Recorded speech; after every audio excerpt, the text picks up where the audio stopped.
Ang hangin sa silid ay tila nagbago, nagiging yelo at bakal. Sa harap ng mga mamamahayag at mga tita ng industriya, tumayo si Serafina de la Fuente. Hindi na siya si Camila Reyes, ang simpleng sekretaryang minsan ay yumuko sa harap ng isang lalaki. Ang babaeng nasa entablado ngayon ay isang reyna, nakasuot ng isang makapangyarihang pulang blazer na bumabalot sa isang itim na damit. Ang kanyang mukha ay parang marmol, walang emosyon, maliban sa isang matalim na ningning sa kanyang mga mata. Ilang metro ang layo, sa ilalim ng mainit na ilaw ng spotlight, naroon si Sebastian Alcantara. Nakatayo siya sa gilid, tahimik na nagmamasid, ang kanyang mga kamay ay nasa bulsa ng kanyang dekalidad na suit. Ang kanyang panga ay mahigpit na nakakagat. Nang marinig niya ang pangalan ng bagong CEO ng Regalia Corp, Serafina de la Fuente, isang pangalan na, sa isang hindi maipaliwanag na paraan, ay nagpakilabot sa kanya. Hindi siya makapaniwala. Ang pamilyar na kurbada ng leeg, ang matalim na talas ng kanyang mga mata, ang matikas na paraan ng kanyang paggalaw. Ito ang babaeng minsan niyang sinaktan, ang babaeng minsan niyang sinabi na wala siyang kinabukasan. Ngunit paano? Paano nagawa ni Camila? Hindi, ni Serafina.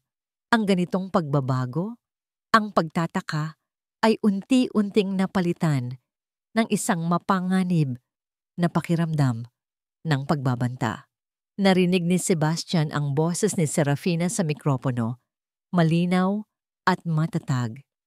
Ang Regalia Corp ay narito upang hamunin ang status quo. Sabi niya, kami ay magiging agresibo sa aming diskarte. Sa loob ng ilang araw, ang bawat proyekto na dating inakala niyong sa inyo ay magiging aming mga target. Ang mga huling salita ay tila isang palaso na tumama ng direkta kay Sebastian.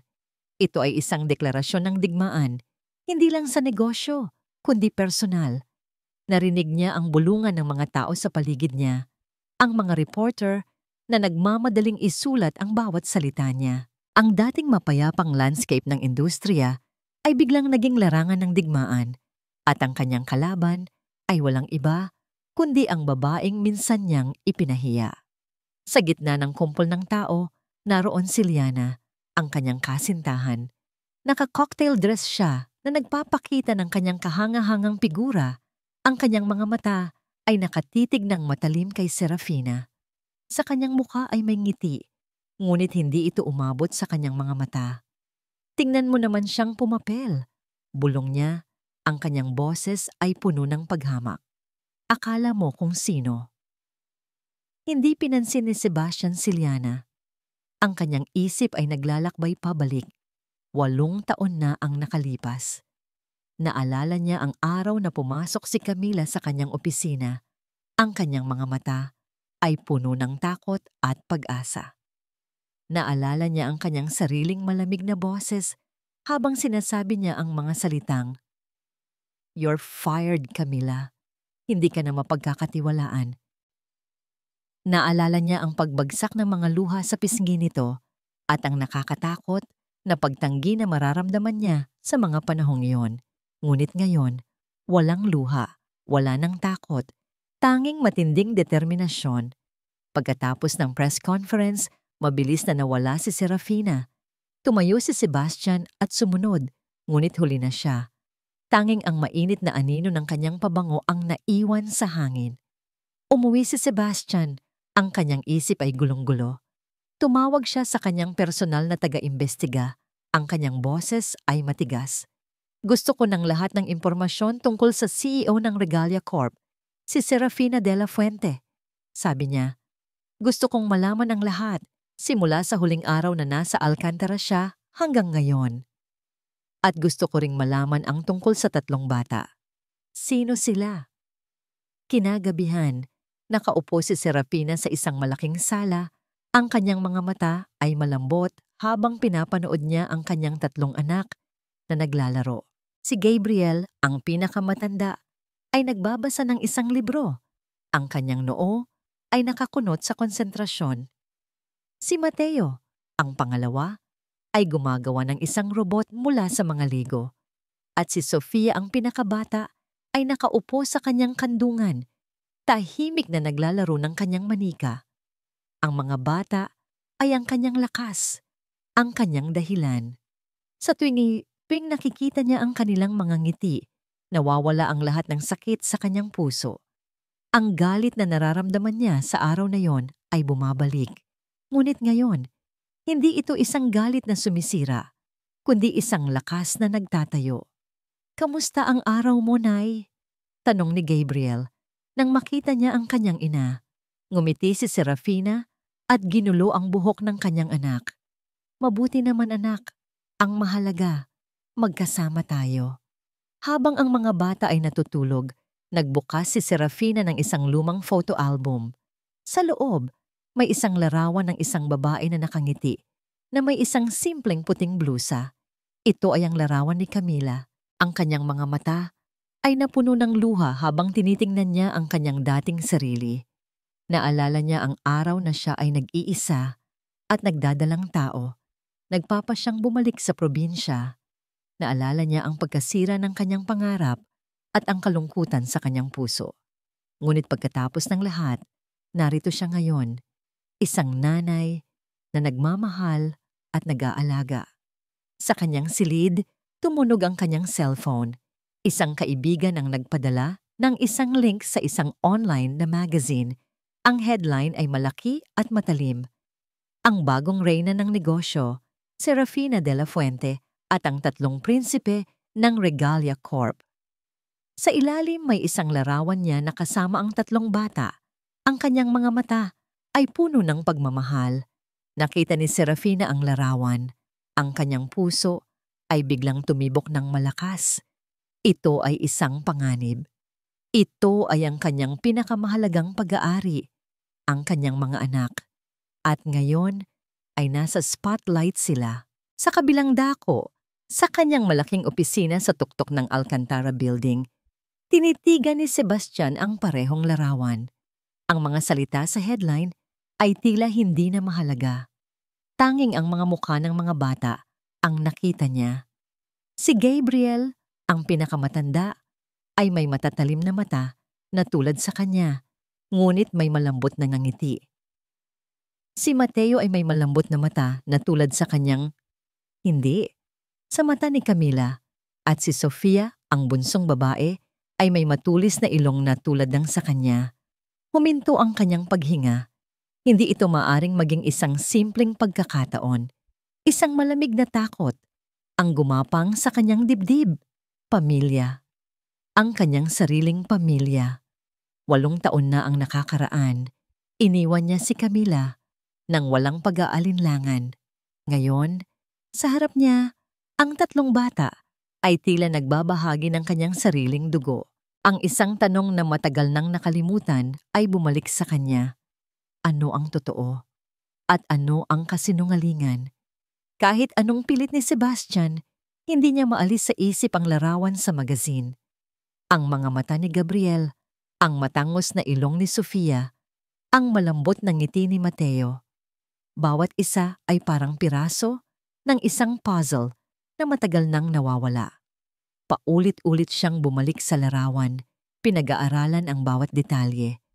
Hindi ito maaaring maging simpleng pagkakataon.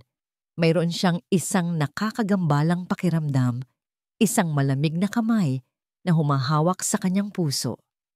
Ang opisina ni Sebastian, na dating kanlungan ng kapangyarihan at katiyakan, ay tila naging isang kulungan.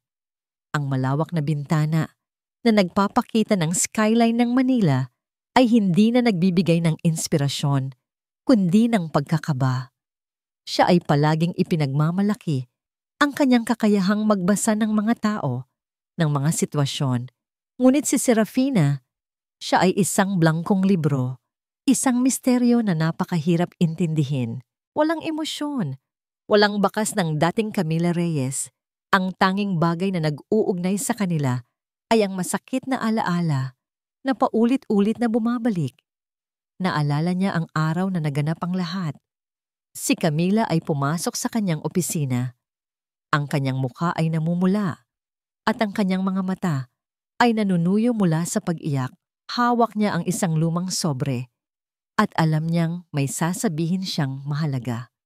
Ngunit bago pa man siya makapagsalita, ang kanyang taga-imbestiga ay pumasok at nag-ulat na si Camila ang suspect sa pagnanakaw ng mga confidential files. Isang pag-atake mula sa isang taong pinagkakatiwalaan niya. Si Sebastian, sa kanyang kayabangan at sa takot na masira ang kanyang pangalan, ay hindi nagtanong. Hindi niya binigyan si Camila ng pagkakataon na magpaliwanag. Sa halip sinabi niya ang mga salitang nagpabago sa kanilang buhay. Get out, Camila. You're no longer needed. Pumikit si Sebastian, hindi ang galit o ang takot ni Camila ang nasa kanyang isip, kundi ang sakit, ang pagkabigo na nakita niya sa mga mata nito. Ito ay isang sakit na ngayon ay nararamdaman niya sa kanyang sariling kaluluwa. Ang kanyang pagmamalaki ay nagdulot ng isang matinding pagkakamali. Tumunog ang kanyang cellphone at ang pangalan ni Liana ang lumabas sa screen. Sinagot niya ito. Ang kanyang boses ay malamig. Babe, bakit ka nag-abala na mag-imbestiga sa babaeng yon? Tanong ni Liana. Ang boses ay puno ng pagtataka at kaunting paninibugho. Hindi ba't sapat na ang sinabi niya sa press conference? Huwag mo siyang bigyan ng oras. She's just a distraction. Hindi sumagot si Sebastian. Hindi niya maibahagi ang kanyang pinaghihinalaan. Ngunit hindi niya rin mapaniwalaan ang mga salita ni Liana. Alam niyang may tinatago si Liana, ngunit hindi niya alam kung ano. May iba akong bagay na dapat intindihin, Liana. Sabi ni Sebastian at pinutol ang tawag. Bago pa man siya makasagot, kinuha niya ang kanyang jacket at lumabas ng opisina. Dumiretso siya sa isang coffee shop malapit sa Alcantara Building at doon niya nakita ang kanyang taga-imbestiga. Ibinigay ng taga-imbestiga ang isang folder. Sa loob ay may mga litrato at isang ulat. Nakita ni Sebastian ang mga litrato ni Camila sa isang lumang apartment, naglalakad sa kalsada at sa isang lumang van. Ang kanyang puso ay kumirot sa bawat litrato. May isang bagay na hindi ko maintindihan, sir, sabi ng taga-imbestiga. Si Camila Reyes, matapos siyang maalis sa kumpanya ay nawala. Ngunit natagpuan ko ang ilang mga lumang ulat ng pulisya. May isang malaking aksidente sa kalsada. Ilang araw pagkatapos siyang umalis. Isang bus at isang van ang nagbanggaan. Ang bawat salita ay tumama kay Sebastian na parang isang martilyo. At ano? Tanong niya. Ang kanyang lalamunan ay tuyo. Ang van ay pag-aari ng isang organisasyon para sa mga bata. Sa loob ng van, may 3 bata. Ngunit sa ulat, walang nakasulat tungkol sa kung sino ang kasama nila. Hindi ito maaaring mangyari. At si Camila Reyes? Tanong ni Sebastian. Ang kanyang boses ay nanginginig. Siya ay natagpuan na walang malay, ngunit wala siyang matinding pinsala. Matapos siyang gumaling, agad siyang umalis at lumipat sa ibang lugar, sabi ng taga-imbestiga. Napaupo si Sebastian. Ang kanyang mukha ay puting-puti. Ang kanyang puso ay tumibok ng napakabilis. Hindi ito magandang balita. Gusto ko pang malaman. Hanapin mo ang lahat ng impormasyon tungkol sa van na yon, sa organisasyon na yon. Utos ni Sebastian. Ang kanyang boses ay pununo ng desperation. Ang kanyang taga-imbestiga ay tumango at umalis. Si Sebastian ay naiwan na mag-isa. Ang kanyang isip ay gulong-gulo. Kung totoo ang lahat, kung totoo na si Camila ay nagkaroon ng aksidente at nawala ang mga anak niya, bakit niya ipinapakita ang 3 bata na ito? Mayroon ba siyang isang plano na hindi niya maintindihan? Sa labas ng coffee shop, sa isang itim na kotse, nakaupo si Liana. Nakinig siya sa lahat ng usapan sa pamamagitan ng isang maliit na earpiece. Ang kanyang napanangiti ay masama. Alam niya ang lahat. Alam niya ang tungkol sa van, sa aksidente at sa mga bata. Lahat ay kanyang plano. Ang mga impormasyon na ipinadala niya kay Sebastian ay bahagi lamang ng kanyang plano. Kailangan kong kumilos, bulong ni Liana sa sarili. Bago niya malaman ang lahat ng katotohanan, nasa opisina siya ni Ricardo, ang private investigator. Ang kanyang isip ay parang pira-pirasong salamin. Ang mga salita ni Ricardo ay malinaw, ngunit ang kahulugan ng mga ito ay masyadong mabigat para tanggapin. Sa harap ni Sebastian, nakalatag sa mesa ang isang file na puno ng mga dokumento, mga larawan ng isang nabasag na van, at mga kopya ng ulat ng pulisya na may petsang 8 taon na ang nakakaraan. Isang volunteer po si Camila Reyes para sa isang orphanage sa probinsya, paliwanag ni Ricardo. At sa araw na yon, may isang bus na nakabangga sa van. Ang van po ay may lulan na 3 bata. Nawalan po ng malay si Miss Reyes. Nang magising siya, ang unang hinanap niya ay ang mga bata. Pero ang mga ito, ayon sa ulat, ay namatay agad. Naramdaman ni Sebastian ang pag-ikot ng kanyang mundo. Ang balita ay hindi maaaring maging totoo. Hindi ito maaaring mangyari. Ang mga bata na namatay, ang kanyang mga anak. Hindi siya makapaniwala, ngunit ang mga dokumento, ang mga larawan, ay hindi nagsisinungaling. Nakita niya ang isang litrato ng isang matandang babae, ang tagapamahala ng orphanage na pumapasan sa isang malungkot na Camila sa isang stretcher. Nawala po siya, sir. Patuloy ni Ricardo. Wala nang impormasyon sa kanya pagkatapos niyang mag-recuperate. Ang tanging impormasyon na nakuha namin ay mula sa isang nurse na nagsabi na si Miss Reyes ay laging umiiyak at ang tanging nasasabi niya ay, nasaan na sila? Ang mga anak ko. Pumikit si Sebastian, isang butil ng luha ang pumatak sa kanyang pisngi. Ang kanyang puso ay parang nabasag. Kung totoo ito, kung namatay ang kanyang mga anak, at siya ang dahilan kung bakit naganap ang lahat. Kung hindi niya siya sinaktan at pinalaya sa kumpanya, hindi siya magiging sa kalsada sa araw na yon. Ang kanyang kamay ay kumalabog sa lamesa, galit sa kanyang sarili. Ang pagmamalaki niya ay nagresulta sa trahedya. Bigla siyang tumayo. Kailangan kong makausap si Serafina. Sir, hindi po yan magandang ideya. Babala ni Ricardo. Ngunit hindi siya nakinig. Kinuha niya ang folder at tumakbo palabas. Ang kanyang isip ay nag-iisa lamang. Kailangan niyang magpaliwanag. Kailangan niyang humingi ng tawad. Nang makarating siya sa Alcantara Mansion, nakita niya si Liana sa sala.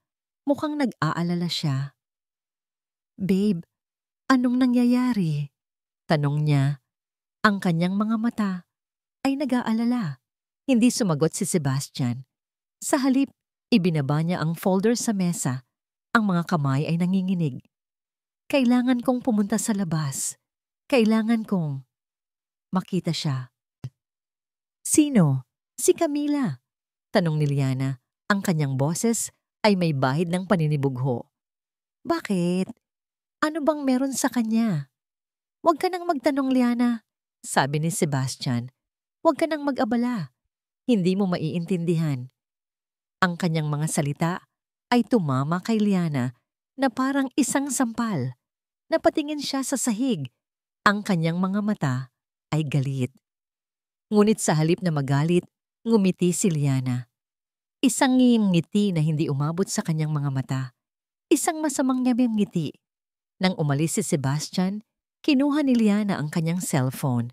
Nag-dial siya ng isang numero at nag-whisper, alam ko na kung ano ang nangyari. Ginamit niya ang mga bata para maghiganti. Kailangan natin siyang pigilan bago pa siya magsalita. Ang mga kamay ni Sebastian ay nanginginig habang hinawakan niya ang litrato ng isa sa mga anak ni Serafina. Si Gabriel. Ang kanyang mga mata ay halos kapareho ng kay Sebastian. Kahit na alam niya ang tungkol sa trahedya, sa loob niya, mayroon pa ring isang butil ng pag-asa. Ang isang butil ng pag-asa na ang mga bata ay kanyang mga anak. Kung hindi sila, bakit sila kamukha niya? Ang katanungang iyon ay nagpapahirap sa kanya, nag-aalinlangan sa kanyang isip. Habang nasa opisina, Naisip niya ang isang ideya. Ito ay isang ideya na hindi magandang gawin, ngunit sa kanyang sitwasyon, kailangan niyang gawin ito. Bumili siya ng isang test kit para sa DNA at pumunta siya sa isang event kung saan makikita niya ang 3 bata. Sa isang charity event para sa mga bata, nakita niya si Serafina. Nakasuot siya ng isang simpleng asul na damit at sa kanyang mga bisig ay si Sofia. Sa likod niya si Gabriel at Mateo ay naglalaro sa isang playground. Nakita ni Sebastian ang kanyang pagkakataon. Lumapit siya kay Gabriel at hinawakan ang buhok nito at sinabi niya, "Ang ganda ng buhok mo, bata." Ngumiti si Gabriel at sinabi, "Salamat po, sir." Ang nangiti ay sapat na. Mabilis na kinuha ni Sebastian ang isang hibla ng buhok ni Gabriel at itinago sa isang plastic bag. Napansin ni Sebastian ang isang kakaibang bagay. Si Gabriel ay may maliit na pilat sa likod ng kanyang tainga. Naalala niya ang kanyang sarili na mayroon ding kaparehong pilat. Naramdaman ni Sebastian ang kanyang puso na kumirot. Nagkaroon siya ng isang sandali na naniniwala siya na sila ay kanyang mga anak. Habang naglalakad siya papalayo, nakita niya si Liana. Sa kabilang panig ng playground, may kasamang isang lalaki. Ang lalaki ay mukhang pamilyar at naalala ni Sebastian na nakita niya ito sa kanyang opisina bilang isang consultant. Ngunit, hindi niya alam kung bakit sila magkasama. Si Liana ay tumingin sa kanya at ngumiti. Ngunit ang kanyang nangiti ay hindi umabot sa kanyang mga mata. Sa halip, ito ay isang nangiti na puno ng panloloko. Nang makabalik siya sa kanyang opisina, tinawagan niya ang kanyang accountant. "Gusto kong tingnan ang lahat ng mga account na may kinalaman kay Liana Villamonte." Utos ni Sebastian. Lahat. Bawat isa sa kanila. Ang accountant ay nagulat, ngunit sumunod. Isang oras ang lumipas at ang accountant ay nagbigay ng isang ulat. Nakita ni Sebastian ang kanyang mata na lumaki habang nagbabasa siya. Si Liliana ay nag-withdraw ng malaking halaga ng pera mula sa isang account na walang nakakaalam. At ang mga transaction ay napakaraming sa mga account na walang kinalaman sa pamilya niya. At ang mga transaksyon ay nagsimula sa parehong araw na umalis si Camila sa kanyang opisina. Ang kanyang isip ay parang isang pelikula na bumalik sa nakaraan. Naalala niya ang araw na yon, kung paano siya niloko ni Liana. Naalala niya ang kanyang mga salita. "Huwag kang mag-alala, Sebastian. Si Camila ay mayroong masamang plano para sa'yo. Ang mga taong katulad niya ay hindi mapagkakatiwalaan." Ang mga salita ay tila may bagong kahulugan ngayon. Hindi niya alam kung ano ang gagawin. Tumunog ang kanyang cellphone at nakita niya na ang number ng laboratorio. Ang kanyang puso ay tumibok ng napakabilis. Ito ang oras ng katotohanan. Sinagot niya ang tawag. Ang kanyang kamay ay nanginginig. "Hello, mayroon na ba kayong resulta?" Tanong niya. Ang boses sa kabilang linya ay malamig at walang emosyon. "Opo, sir. Ang resulta ng DNA ay negatibo. Walang ugnayan sa pagitan ng sample at ng inyong DNA." Bumagsak ang telepono mula sa kanyang kamay. Ang kanyang mundo ay gumuho.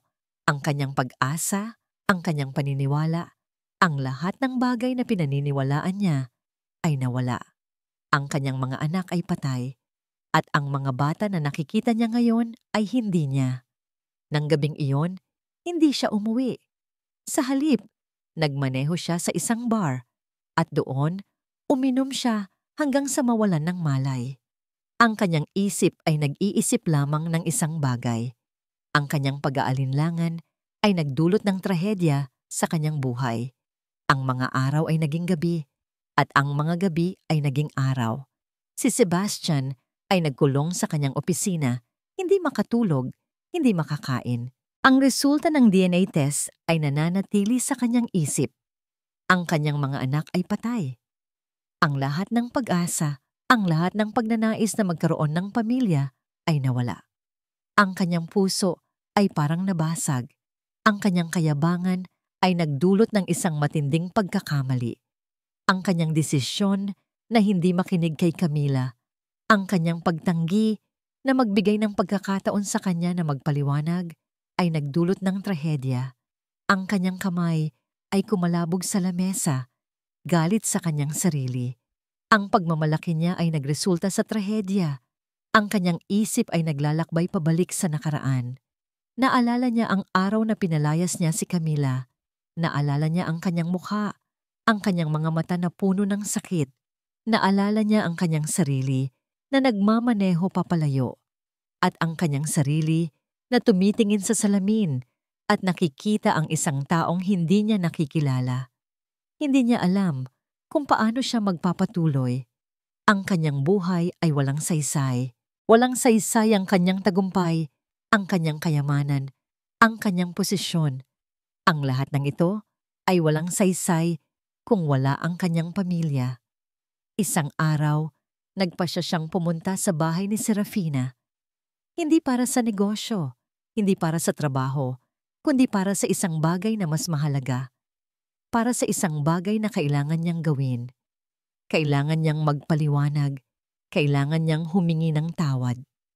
Nakarating siya sa bahay ni Serafina. Ito ay isang simpleng bahay, ngunit may isang bagay na nagpapainit ng kanyang puso. Nakita niya ang 3 bata na naglalaro sa hardin. Nakita niya si Serafina na nakaupo sa isang silya, nagbabasa ng isang libro. Ang kanyang puso ay kumirot sa bawat galaw niya, sa bawat ngiti na ibinibigay niya sa mga bata. Lumapit siya sa bahay. Ang kanyang kamay ay nanginginig habang hinahawakan ng doorknob. Nagring siya at si Serafina ay lumabas. Ang kanyang muka ay walang emosyon. Ang kanyang mga mata ay malamig. "Anong ginagawa mo dito?" tanong niya. "Kailangan nating mag-usap," sabi ni Sebastian. "Kailangan kong humingi ng tawad." "Para saan?" tanong ni Serafina. Ang kanyang boses ay malamig at walang emosyon. "Para sa iyong pagkakamali. Para sa kung paano mo ako pinahiya. Para sa kung paano mo ako sinaktan." "Hindi," sabi ni Sebastian. "Hindi lamang yun. Para sa kung ano ang nangyari sa atin. Para sa kung ano ang nangyari sa ating mga anak." Napatingin si Serafina sa kanya. Ang kanyang mukha ay nagulat. "Ano ang sinasabi mo?" tanong niya. "Alam ko ang lahat," sabi ni Sebastian. "Ang tungkol sa aksidente, ang tungkol sa mga bata, ang lahat ng yon ay aking pagkakamali. At ako ay humihingi ng tawad. Handa akong gawin ang lahat para maibalik ang lahat. Handa akong magbayad para sa lahat." Ang mga salita ay tila nagpabago sa mukha ni Serafina. Ang kanyang mga mata ay puno ng galit, sakit, at kalungkutan. "Paano mo nalaman?" tanong niya. Ang kanyang boses ay nanginginig. "Ang lahat ng yun ay aking pinananatiling lihim at ngayon, alam mo na." "At bakit? Bakit ngayon ka lang nag-abalang magtanong?" "Hindi ko alam," sabi ni Sebastian. "Ngunit ngayon, alam ko na. At alam ko na hindi kita dapat sinaktan. Hindi ko dapat pinahiya. Hindi ko dapat pinalayas ka sa aking buhay." Ang kanyang mga salita ay tila hindi na mahalaga. Si Serafina ay umiling. "Hindi mo naintindihan," sabi niya. "Hindi ito tungkol sa iyo. Hindi ito tungkol sa kung ano ang nararamdaman mo. Ito ay tungkol sa akin. Ang sakit na naramdaman ko. Ang kalungkutan na naramdaman ko. At ang mga bata na pinangangalagaan ko. Ang mga bata na hindi ko dapat na pinayagang lumayo sa akin." Bumalik siya sa loob at sinara ang pinto. Si Sebastian ay naiwan na mag-isa. Ang kanyang puso ay parang nabasag. Ang kanyang pagkakamali ay hindi lamang nagdulot ng sakit sa kanyang sarili, kundi sa isang tao na minahal niya. Sa loob ng bahay nakita ni Gabriel ang kanyang ina na umiiyak. Lumapit siya sa kanya at hinawakan ang kanyang kamay. "Nanay, anong nangyayari?" tanong niya. "Wala anak," Sabi ni Serafina. Wala. Ngunit sa kanyang isip, alam ni Gabriel na may isang bagay na hindi niya alam. At ang kanyang isip ay nag-isip ng isang bagay. Ang kanyang pag-aalinlangan ay nagdulot ng trahedya sa kanyang buhay. Ang mga luha ay umaagos sa mukha ni Serafina. Siya ay nasa sala. Ang kanyang isip ay gulong-gulo. Ang pagdating ni Sebastian ay nagdulot ng isang matinding kaguluhan sa kanyang isip. Ang kanyang mga salita, ang kanyang pag-amin, ay tila isang balang tumama sa kanyang puso. Ang sakit na naramdaman niya ay hindi ang sakit ng galit, kundi ang sakit ng kalungkutan. Isang sakit na nagpapaalala sa kanya ng kanyang nakaraan, ng kanyang trahedya, ng kanyang mga anak. Narinig niya ang mga yapak ni Gabriel sa likod niya. "Nanay?" Tanong niya. Ang kanyang boses ay malambot at maamo. "Okay ka lang po ba?" Tumalikod si Serafina at pinunasan ang kanyang mga luha. "Oh, anak," sabi niya. Ang kanyang boses ay nanginginig. "Okay lang si nanay. Huwag kang mag-alala." Ngunit alam ni Gabriel na hindi ito totoo. Ang kanyang mga mata ay puno ng pag-aalala. "Narinig ko po ang lahat," sabi niya. "Ang tungkol sa lalaki at ang tungkol sa mga anak. Nanay, siya po ba ang tatay namin?" Ang tanong ay parang isang matalim na balang tumama sa puso ni Serafina. Hindi siya makasagot. Ang kanyang bibig ay parang tuyo. Hindi niya alam kung ano ang sasabihin. Paano niya sasabihin sa kanyang mga anak na sila ay hindi kanyang mga anak? Paano niya sasabihin sa kanila na ang lalaki na nasa labas ay ang lalaking nagdulot ng sakit sa kanyang buhay? "Hindi, anak," sabi ni Serafina. Ang kanyang boses ay nanginginig. "Hindi siya ang tatay mo." Ngunit alam niya na siya ay nagsisinungaling. Nakita niya ang pagdududa sa mga mata ni Gabriel. Ang kanyang anak ay matalino. Alam niya na may isang bagay na hindi niya alam. "Kung hindi po siya ang tatay namin, sino po?" Tanong ni Gabriel. "Bakit po kayo umiiyak?" Hindi na nakapagpigil si Serafina. Ang lahat ng emosyon na matagal niyang tinago ay lumabas. Ang kanyang mga luha ay dumaloy sa kanyang mukha. "Anak," sabi niya. Ang kanyang boses ay puno ng kalungkutan. "Kailangan kong sabihin sa inyo ang totoo." Tumayo si Serafina at kinuha ang kanyang mga anak at inilagay sila sa sofa. Kinuha niya ang isang lumang photo album. Ang kanyang kamay ay nanginginig habang hinawakan niya ang mga larawan ng kanyang dating sarili. Si Camila Reyes, ang simpleng sekretarya na may isang malaking pangarap. "Noong una, ako ay isang sekretarya," sabi niya. Ang kanyang boses ay puno ng kalungkutan. "At nagmamahal ako sa isang lalaki, ang lalaki na nasa labas. At ako ay nagdadalang tao. Ngunit ang lalaki na yon ay sinaktan ako. Pinalayas niya ako at ako ay nawala. At sa isang aksidente, nawala ko ang aking mga anak." Ang mga bata ay nakinig. Ang kanilang mga mata ay puno ng pag-aalala. Si Sofia ay humawak sa kanyang kamay. Ang kanyang mga mata ay puno ng kalungkutan. "At ako ay nag-iisa," patuloy ni Serafina. "Walang pamilya, walang kaibigan. Ngunit sa araw na yon, nakita ko kayo. Sa isang orphanage, kayo ay mga bata na walang pamilya. At ako ay nagdesisyon na kayo ang aking magiging pamilya." Ang mga bata ay tumingin sa isa't isa. Ang kanilang mga mata ay puno ng pagdududa. "Kami po ay adopted?" tanong ni Mateo. Tumango si Serafina. Ang kanyang mga luha ay bumabalot sa kanyang mukha. "Oo," sabi niya. "Ngunit hindi ito mahalaga. Ang mahalaga ay ang ating pagmamahalan, ang ating pamilya." Ang mga bata ay lumapit sa kanya at hinawakan ang kanyang kamay. "Hindi po mahalaga kung adopted kami," sabi ni Gabriel. "Ang mahalaga ay ikaw ang aming nanay. Ikaw ang nagmamahal sa amin. Ikaw ang nag-aalaga sa amin. At kami ay mahal ka. Ang kanilang mga salita ay tila isang balang tumama sa puso ni Serafina. Hindi ang sakit, kundi ang pagmamahal. Ang kanyang mga luha ay dumaloy sa kanyang mukha. Ngunit ngayon, ito ay mga luha ng kaligayahan. Siya ay may pamilya. Hindi ang pamilya na inaasahan niya, kundi ang pamilya na kailangan niya. Ang mga kamay ni Sebastian ay nanginginig habang hinawakan niya ang isang folder na puno ng mga dokumento. Hindi na ang kanyang sarili ang nagmamaneho sa kanya, kundi ang galit. Ang galit na naramdaman niya sa sarili niya dahil sa kanyang pagkakamali at ang galit na naramdaman niya kay Liana. Ang lahat ng mga transaksyon, ang lahat ng mga account, ang lahat ng mga ebidensya ay nasa folder na ito. Siya ay nasa tuktok ng Alcantara Building at nakikita niya ang mundo sa ibaba niya. Ngunit ngayon, ang mundo ay hindi na mahalaga. Ang tanging mahalaga ay ang kanyang pamilya at ang kanyang paghihiganti. Tumunog ang kanyang cellphone. Si Liana, hindi niya sinagot.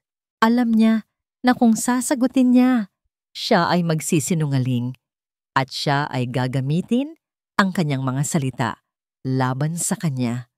Ang kanyang isip ay nag-iisip lamang ng isang bagay, ang kanyang paghihiganti. Pumasok siya sa boardroom. Ang kanyang mukha ay seryoso. Ang lahat ng mga miyembro ng board ay nakaupo sa paligid ng mesa. Ang kanilang mga mukha ay puno ng pagdududa, ngunit ang kanilang mga mata ay puno ng pag-aalala. Alam nila na may isang bagay na hindi tama. Mga Ginoo, sabi ni Sebastian, ang kanyang boses ay malakas at matatag. May isang bagay akong dapat sabihin sa inyo. May isang bagay na dapat nating malaman. Tumayo si Sebastian at binuksan ang folder. Liana Villamonte, sabi niya, ang aking kasintahan ay may kinalaman sa pagnanakaw ng mga confidential files mula sa ating kumpanya. Siya ay gumawa ng isang malaking iskema at siya ay nagmanipulate sa ating mga account. Ang lahat ng mga ebidensya ay nasa folder na ito. Ang lahat ng mga miyembro ng board ay nagulat. Hindi sila makapagsalita. Ang mga mata nila ay puno ng pagkabigla. Si Liana ay kilala bilang isang mabuting tao, isang babae na may isang malaking puso. Ngunit ang mga ebidensya ay hindi nagsisinungaling. Sa gitna ng kaguluhan, pumasok si Liana. Ang kanyang mukha ay walang emosyon. Ang kanyang mga mata ay malamig. Ano ang sinasabi mo? Tanong niya. Bakit mo ako sinisiraan? Hindi kita sinisiraan, Liana, sabi ni Sebastian. Ang mga ebidensya ang nagsasabi ng totoo at ang totoo ay ikaw ang nag-utos sa pagnanakaw ng mga files. Ikaw ang nagmanipulate sa mga account at ikaw ang nagtulak sa akin na gawin ang lahat ng ito. Sinungaling ka, sigaw ni Liana. Ikaw ang nag-utos sa lahat ng ito. Ikaw ang nagplano ng lahat ng ito. At ngayon, gusto mo akong sisihin? Hindi, sabi ni Sebastian. Ang aking pagkakamali ay ang aking pagkakamali. Ngunit ang iyong kasalanan ay hindi ko kasalanan. At ngayon, kailangan mong bayaran ang lahat.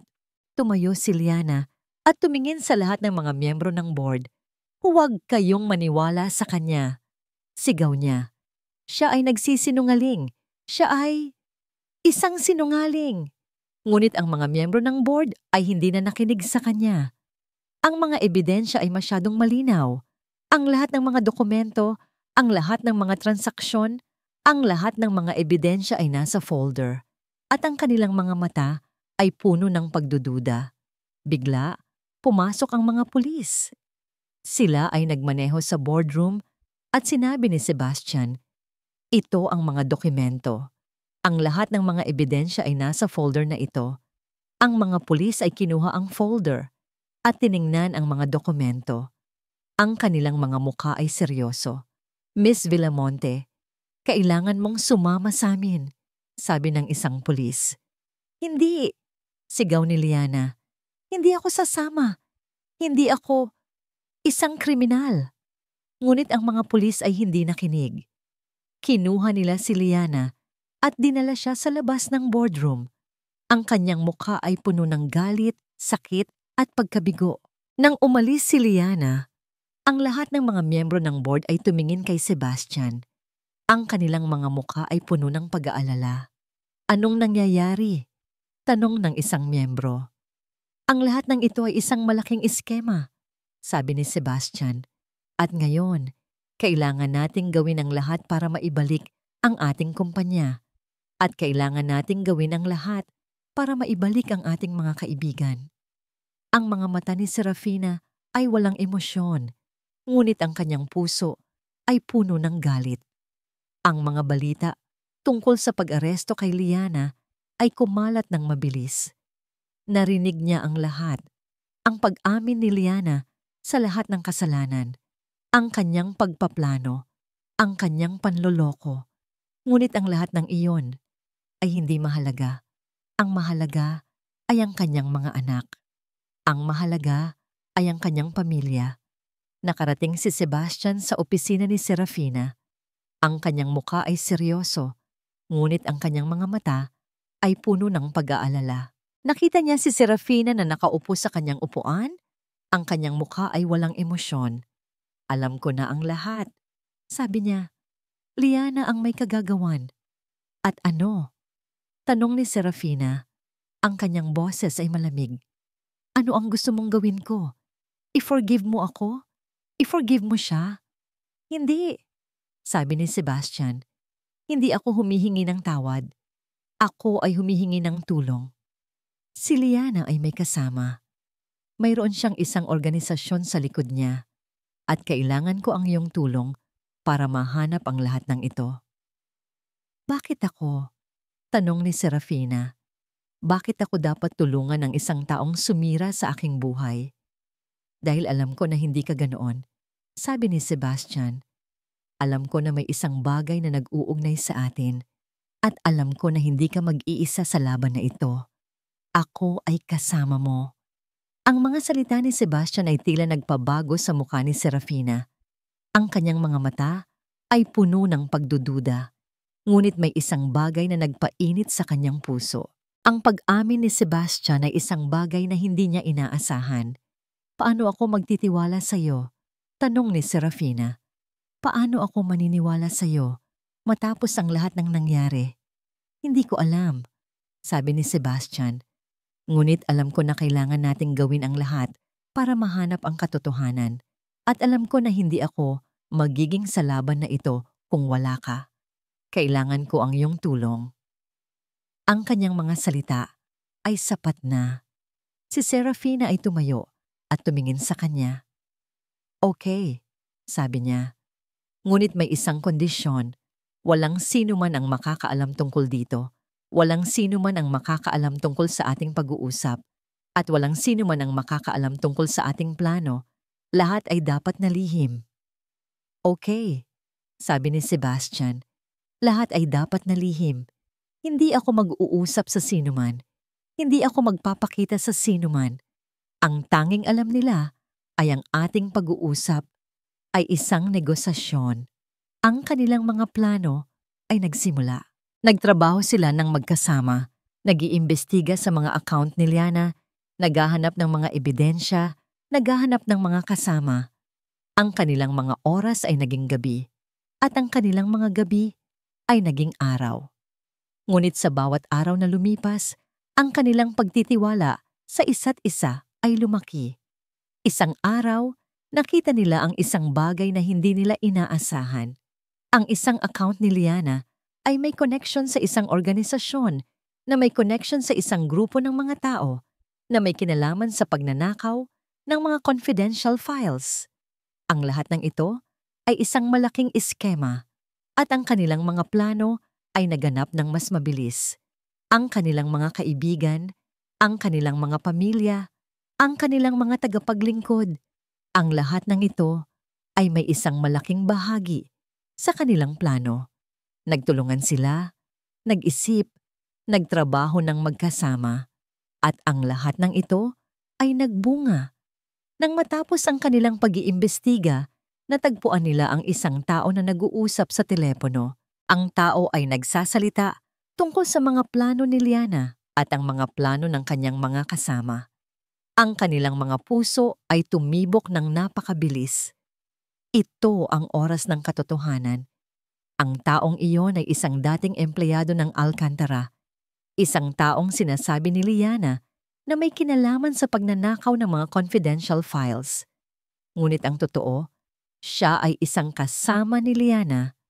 Ang mga kamay ni Sebastian at Serafina ay magkasama sa mesa habang pinapanood nila ang pulisya na lumalapit sa isang lumang bodega. Ang kanilang mga puso ay tumibok ng napakabilis. Ito ang oras ng katotohanan. Ang kanilang pag-iimbestiga ay nagbunga. Ang dating empleyado ng Alcantara na tinawag ni Liana na consultant ay naroon at kasama niya si Liana. Hindi alam ni Serafina kung ano ang gagawin. Siya ay puno ng galit, ngunit may isang bagay na nagpipigil sa kanya. Ang pag-ibig niya sa mga anak niya. Ang kanilang mga muka ay nasa isip niya. Siya ay nagdesisyon na huwag magpadala sa galit. Sa halip, siya ay magiging matapang. Ang pulisya ay sumugod sa bodega. Ang lahat ng mga kasama ni Liana ay inaresto. Si Liana ay lumabas. Ang kanyang muka ay puno ng galit, sakit, at pagkabigo. Ano ang nangyayari? Tanong niya. Bakit ninyo ako inaaresto? Miss Villamonte, sabi ng isang pulis, ikaw ay inaaresto para sa pagnanakaw ng mga confidential files at para sa panloloko ng mga tao. Ang lahat ng mga ebidensya ay nasa folder na ito. Ang mga mata ni Liana ay puno ng galit. Tumingin siya kay Sebastian. Ikaw ang may kagagawan nito, di ba? Sigaw niya. Ikaw ang nagplano ng lahat ng ito. Ikaw ang nagturo sa mga pulis sa akin. Hindi, sabi ni Sebastian. Ang aking pagkakamali ay ang aking pagkakamali.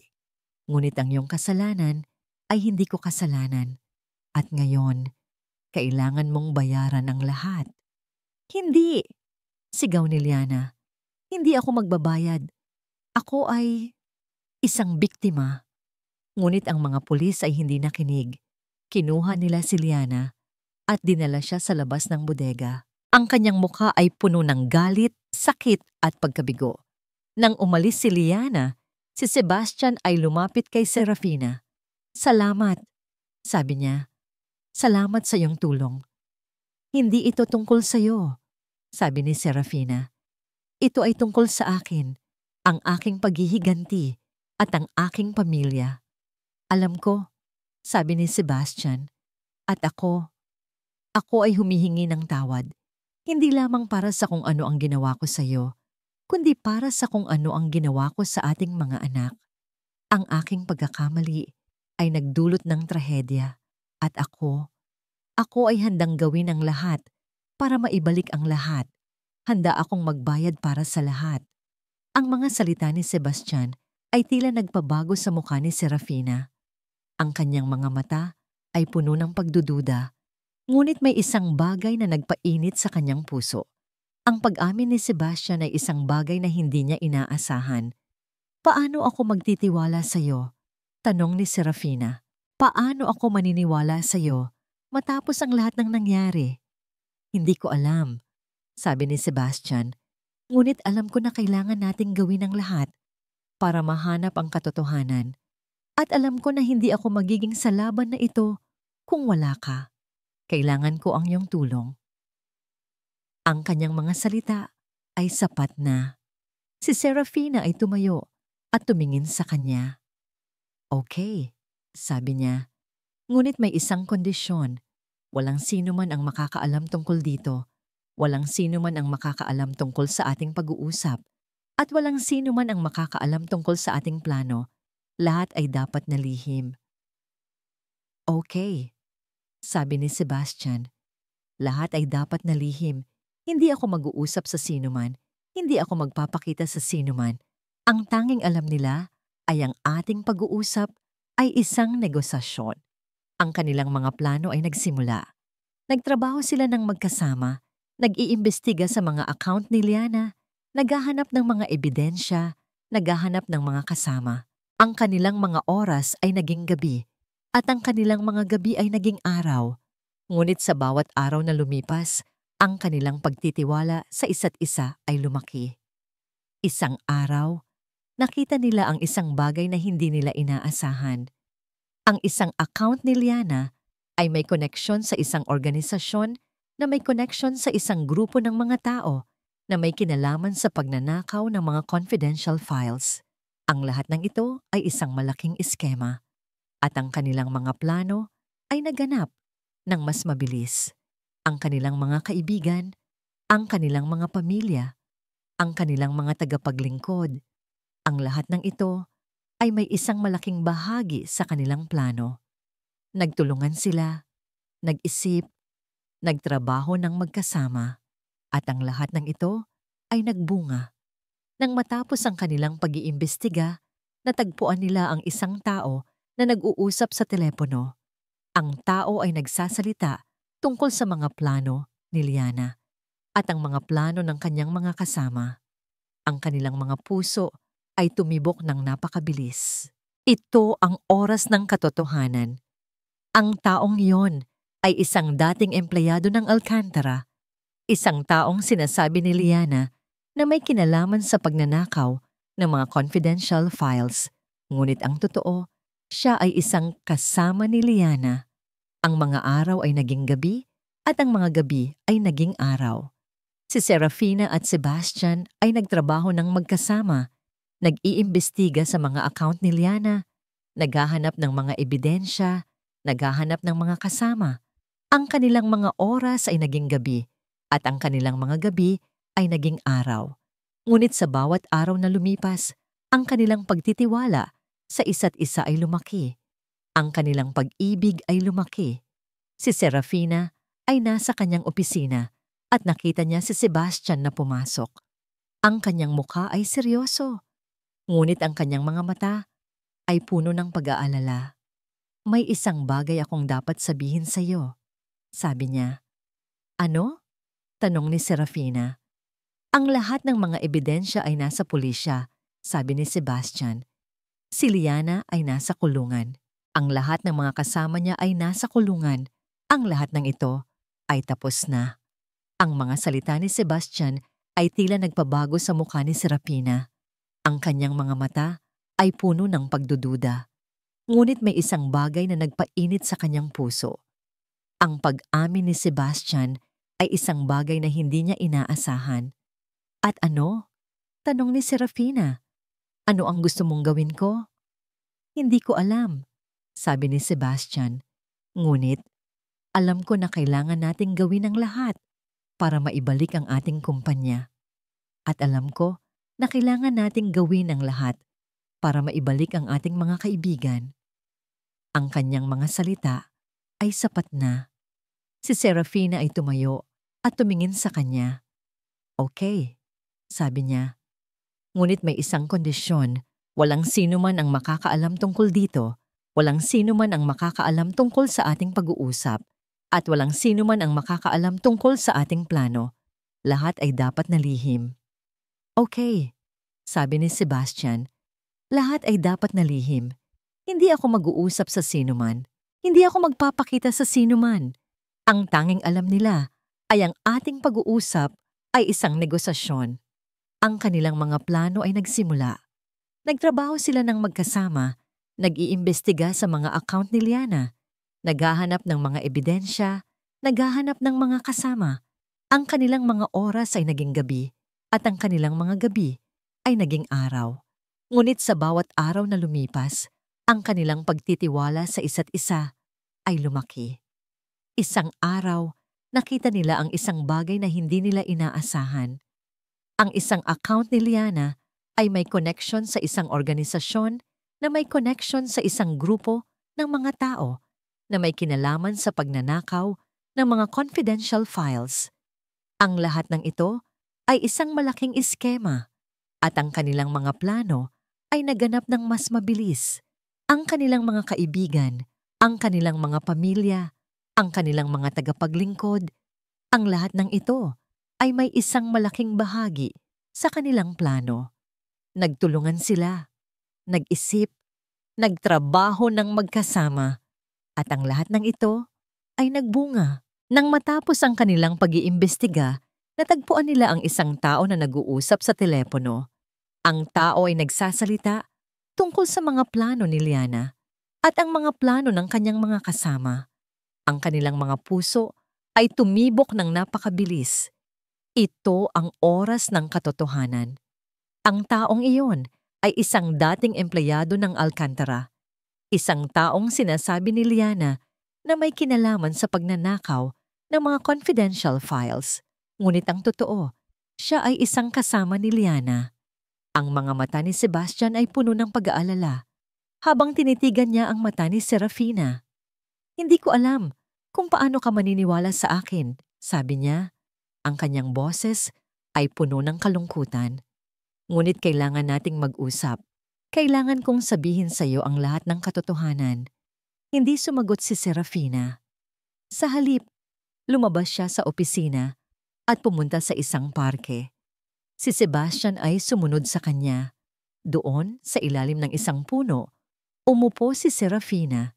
Si Sebastian ay umupo sa tabi niya. "Alam ko na hindi ko dapat sinaktan ka," sabi niya. "Alam ko na ang lahat ng ito ay aking pagkakamali. Ang pag-aalinlangan ko, ang aking kayabangan, ang aking mga desisyon, ang lahat ng ito ay nagdulot ng sakit sa atin. At ako ay humihingi ng tawad." "Paano ako maniniwala sa iyo?" tanong ni Serafina. Ang kanyang boses ay puno ng kalungkutan. "Paano ako magtitiwala sa iyo matapos ang lahat ng nangyari?" "Hindi ko alam," sabi ni Sebastian. "Ngunit alam ko na kailangan nating maging matapat. Ang lahat ng ito ay nagsimula sa isang kasinungalingan. At ang lahat ng ito ay dapat na matapos sa katotohanan." Ang mga salita ni Sebastian ay tila nagpabago sa mukha ni Serafina. Ang kanyang mga mata ay puno ng pagdududa. Ngunit may isang bagay na nagpainit sa kanyang puso. Ang pag-amin ni Sebastian ay isang bagay na hindi niya inaasahan. "Okay," sabi niya. "Sabihin mo sa akin ang lahat ng katotohanan. Simula sa simula." "Noong araw na umalis ka," sabi ni Sebastian, ang kanyang boses ay puno ng kalungkutan. "Si Liana ay nagpadala sa akin ng isang ebidensya. Isang ebidensya na nagsasabi na ikaw ay nagbebenta ng mga confidential files sa isang kalaban ng kumpanya. Ngunit ang totoo, ang lahat ng yon ay isang kasinungalingan. Siya ang may kagagawan. Siya ang nagmanipulate sa lahat ng yon. At ako ay naging isang biktima ng kanyang kasinungalingan." Ang mga salita ni Sebastian ay tila isang balang tumama sa puso ni Serafina. Hindi ang sakit, kundi ang pagdududa. "Bakit?" tanong niya. "Bakit niya ginawa iyon?" "Hindi ko alam," sabi ni Sebastian. "Ngunit alam ko na siya ay may isang malaking plano. Ang lahat ng ito ay hindi lamang tungkol sa akin. Ito ay tungkol sa ating pamilya at ang ating mga anak." "Hindi ko alam kung paano mo nalaman," sabi ni Serafina. "Ngunit alam ko na ang lahat ng ito ay isang malaking kasinungalingan. Ang lahat ng ito ay isang malaking laro. At ngayon, tapos na ang laro." "Hindi," sabi ni Sebastian. "Ang laro ay hindi pa tapos. Ang laro ay magsisimula pa lamang. At ngayon, kailangan nating magtulungan para mahanap ang katotohanan. At kailangan nating magtulungan para maibalik ang ating mga anak." Ang kanyang mga salita ay sapat na. Si Serafina ay tumayo at tumingin sa kanya. "Okay," sabi niya. "Ngunit may isang kondisyon. Walang sino man ang makakaalam tungkol dito. Walang sino man ang makakaalam tungkol sa ating pag-uusap. At walang sino man ang makakaalam tungkol sa ating plano. Lahat ay dapat na lihim." "Okay," sabi ni Sebastian. "Lahat ay dapat na lihim. Hindi ako mag-uusap sa sino man. Hindi ako magpapakita sa sinuman. Ang tanging alam nila ay ang ating pag-uusap ay isang negosasyon. Ang mga kamay ni Sebastian ay nanginginig habang hinawakan niya ang kamay ni Serafina. Hindi ko alam kung paano ka maniniwala sa akin, sabi niya. Ang kanyang boses ay puno ng kalungkutan. Ngunit kailangan nating mag-usap. Kailangan kong sabihin sa iyo ang lahat ng katotohanan. Hindi sumagot si Serafina. Sa halip lumabas siya sa opisina at pumunta sa isang parke. Si Sebastian ay sumunod sa kanya. Doon, sa ilalim ng isang puno, umupo si Serafina. Si Sebastian ay umupo sa tabi niya. Alam ko na hindi ko dapat sinaktan ka, sabi niya.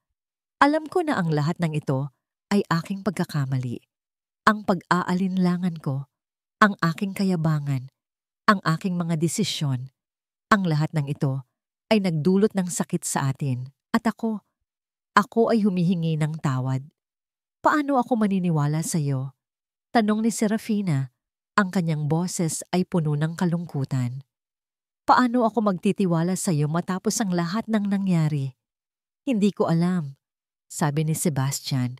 Ngunit alam ko na kailangan nating maging matapat. Ang lahat ng ito ay nagsimula sa isang kasinungalingan. At ang lahat ng ito ay dapat na matapos sa katotohanan. Ang mga salita ni Sebastian ay tila nagpabago sa mukha ni Serafina. Ang kanyang mga mata ay puno ng pagdududa. Ngunit may isang bagay na nagpainit sa kanyang puso. Ang pag-amin ni Sebastian ay isang bagay na hindi niya inaasahan. Okay, sabi niya. Sabihin mo sa akin ang lahat ng katotohanan, simula sa simula. Nung araw na umalis ka, sabi ni Sebastian, ang kanyang boses ay puno ng kalungkutan. Si Liana ay nagpadala sa akin ng isang ebidensya. Isang ebidensya na nagsasabi na ikaw ay nagbebenta ng mga confidential files sa isang kalaban ng kumpanya. Ngunit ang totoo, ang lahat ng iyon ay isang kasinungalingan. Siya ang may kagagawan. Siya ang nagmanipulate sa lahat ng iyon. At ako ay naging isang biktima ng kanyang kasinungalingan. Ang mga salita ni Sebastian ay tila isang balang tumama sa puso ni Serafina. Hindi ang sakit, kundi ang pagdududa. Bakit? Tanong niya. Bakit niya ginawa iyon? Hindi ko alam, sabi ni Sebastian. Ngunit alam ko na siya ay may isang malaking plano.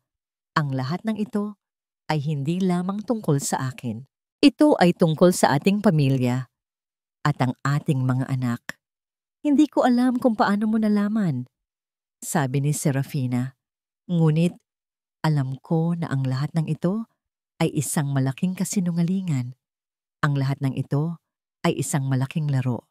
At ngayon, tapos na ang laro. Hindi, sabi ni Sebastian. Ang laro ay hindi pa tapos. Ang laro ay magsisimula pa lamang.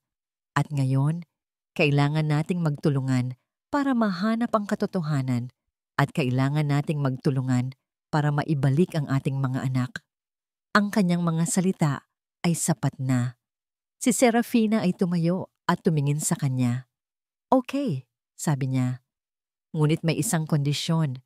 Walang sino man ang makakaalam tungkol dito. Walang sino man ang makakaalam tungkol sa ating pag-uusap. At walang sino man ang makakaalam tungkol sa ating plano. Lahat ay dapat na lihim. Okay, sabi ni Sebastian. Lahat ay dapat na lihim. Hindi ako mag-uusap sa sinuman. Hindi ako magpapakita sa sinuman. Ang tanging alam nila ay ang ating pag-uusap ay isang negosasyon. At dito nagtatapos ang kwento ni Serafina at Sebastian. Ang kanilang paglalakbay na puno ng sakit at paghihiganti ay natagpuan ang tunay na kapayapaan sa pag-ibig at pagpapatawad. Sa pagtatapos ng kwentong ito, nais kong magpasalamat sa inyo, mga minamahal na tagapakinig. Salamat sa inyong pagmamahal at pagsuporta. Ang inyong mga pagbati at mga komento ay ang inspirasyon ko sa bawat pagsulat. Nagsimula ang lahat sa isang simpleng ideya. Isang ideya na puno ng sakit at kalungkutan. Ngunit, Sa bawat salita na aking isinusulat, ang sakit ay nagiging pag-asa. Ang bawat karakter ay nagbibigay ng inspirasyon sa akin. Si Serafina na nagpakita ng lakas at tapang. Si Sebastian na nagpakita ng pagmamahal at pagpapatawad. Ang lahat ng ito ay nagbigay sa akin ng inspirasyon. Huwag nating kalimutan na ang pag-ibig ay hindi lamang tungkol sa pagmamahal. Ito ay tungkol sa pagpapatawad. Ito ay tungkol sa pag-asa. Ito ay tungkol sa paghahanap ng kaligayahan sa gitna ng sakit. Ang kwentong ito ay nagpakita sa atin na ang pag-ibig ay maaring maging matibay, na ang pagpapatawad ay maaring magbago sa atin, na ang pag-asa ay maaaring magbigay sa atin ng lakas. Salamat sa inyong pagmamahal. Salamat sa inyong suporta. Salamat sa inyong lahat. Hanggang sa muli. Kwentong Pag-ibig PH.